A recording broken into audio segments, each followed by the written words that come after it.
বাবা বীরু, আজ জঙ্গলটা কেমন জানি ভয় ভয় লাগতেছে। কিশোর ভয় নাই মা, আমি তো আছিই তোর লগে।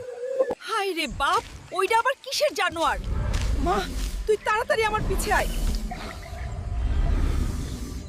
ওই সাপটা আমার মাটারে খাইয়া ফেললি, দাঁড়া, তোকে আমি ছাড়ুম না রে। বাবাজি, আমার মাটারে এক ঘন্টা জানোয়ার খাইয়া ফেলছে, আমি কি করম কিছু বুঝতাছি না। মনটা ঠান্ডা কর বাপ, জঙ্গলের ভিতরে একটা গুহা আছে, সেইখানেই তোর পথ। আরে বাপ রে, এত বড় সোনার ডিমের ভিতরে নিশ্চয়ই কিছু আছে।